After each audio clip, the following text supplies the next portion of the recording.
ভারত শেখ হাসিনাকে রাজনৈতিক সুবিধা দিলে দুই দেশের সম্পর্কের অবনতি ঘটবে বলে হুঁশিয়ারি করেছেন স্বরাষ্ট্রমন্ত্রী সালাউদ্দিন আহমেদ।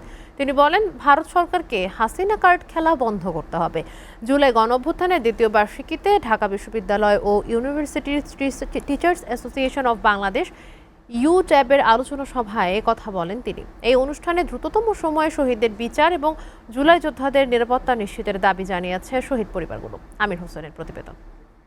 কিংবা অন্যকে বোঝানো। পবিত্র কোরআন তেলাওয়াতের মধ্যে দিয়ে শুরু হয় ফেসিবাদ সরকার পতনে বিশ্ববিদ্যালয়ের শিক্ষকদের ভূমিকা শীর্ষক আলোচনা সভা। ঢাকা বিশ্ববিদ্যালয়ের নবাব নওয়াব আলী চৌধুরী সিনেট ভবনে এ অনুষ্ঠান আয়োজন করা হয়। জুলাই গণ অভ্যুত্থানে 2024-এর 2 বছর পূর্তি উপলক্ষে যৌথভাবে এ আয়োজন করে ঢাকা বিশ্ববিদ্যালয়ের সাদা দল ও ইউট্যাব।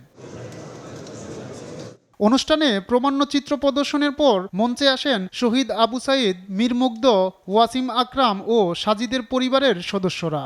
বক্তব্য দিতে গিয়ে কান্নায় ভেঙে পড়েন তারা। স্বজন হারানোর বিচার চাওয়ার পাশাপাশি জুলাই যোদ্ধাদের আইনি ও সামাজিক নিরাপত্তা নিশ্চিতের দাবি জানান তারা। হক সাজিদ আমার একমাত্র ছেলে ছিল।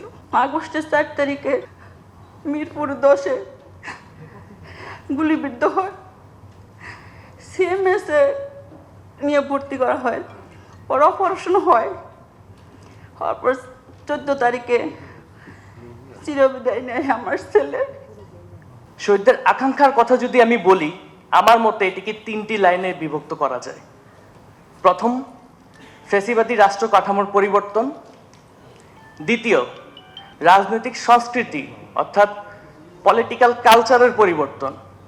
তৃতীয়, জুলাই গণঅভ্যুত্থানের গণহত্যার সুষ্ঠু বিচার সম্পন্ন করা। অনুষ্ঠানে বিশেষ অতিথির বক্তব্য প্রধানমন্ত্রীর উপদেষ্টা রুহুল কবির রিজভী অভিযোগ করেন, রাজনৈতিক অঙ্গনে অনেকেই ফেসিবাদের পুনর্বাসনে নমনীয় ভূমিকা রাখছেন।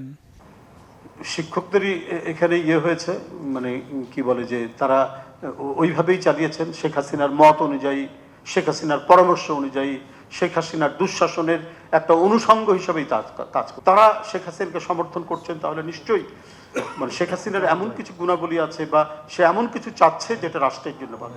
নো, ফ্যাসিস্টদেরকে সমর্থন করেছে এরকম বিখ্যাত লোকও আছে।